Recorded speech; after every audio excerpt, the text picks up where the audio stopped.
वसई विरार शहर महानगरपालिकेने पोलिसांच्या मदतीने नालासोपारा पूर्वेकडे अनधिकृत टपऱ्यांवर कारवाई केलेली आहे। दुपारच्या सुमारास ही कारवाई केलेली आहे।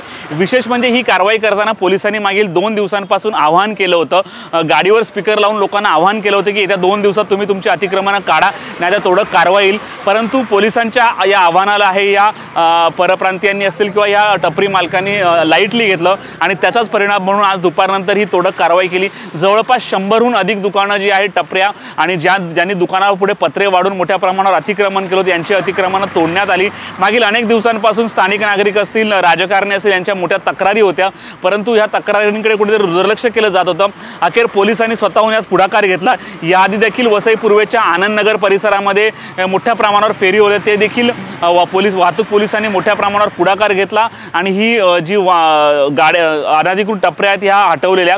आता नालासोपाऱ्यामध्ये हजारो अशा टपऱ्या आहेत, ही तर सुरुवात आहे आणि अशी कारवाई पुढे चालू राहणार असल्याचं सहाय्यक आयुक्त गिलिसन गोन्साल्विस यांनी सांगितलेलं आहे। जेसीपी आणून ह्या सर्व टपऱ्या तोडल्या, कारण पोलिसांचं म्हणणं आहे की आम्ही यांना वेळ दिला होता तरी यांनी ऐकलेलं नाही। त्यामुळे आता येत्या काळात पोलीस कशा प्रकारे अशा या अनधिकृत टपऱ्यांवर कारवाई करते पाहावं लागणार। या कारवाईवर सहाय्यक आयुक्तांनी नेमकं काय म्हटलं ऐकूयात।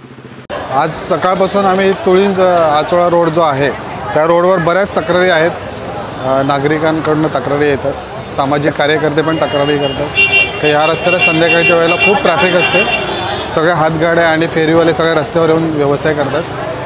त्याच्यासाठी आज आम्ही सकाळपासून ही कारवाई घेतलेली आहे। आतापर्यंत किती आपण हे केलं? आतापर्यंत तरी 50 तरी आम्ही हातगाड्या आणि टपऱ्या तोडलेल्या आहेत आणि दुकानांचे जे बाहेर काढलेले शटर आहे, म्हणजे जास्त वाढवलेला भाग आहे, एक 50-60 दुकानवाल्यावर आम्ही कारवाई केली। सर, ही कधीपर्यंत कारवाई चालू? हे आम्ही निरंतर रोजचा कारवाई करणार। त्याच्यामुळे ट्रॅफिकची समस्या दूर होणार का? तर हो, बऱ्यापैकी त्याच्यामध्ये थोडं ट्रॅफिकमध्ये सुधारणा होईल आणि पोलीस लोक पण आहेत आमच्या सोबतीला, त्यांच्या सूचनेनुसारच आम्ही कारवाई करू। त्यांना जिथे जिथे ट्रॅफिकला अडचण निर्माण होते त्या ठिकाणी आम्ही कारवाई करतो।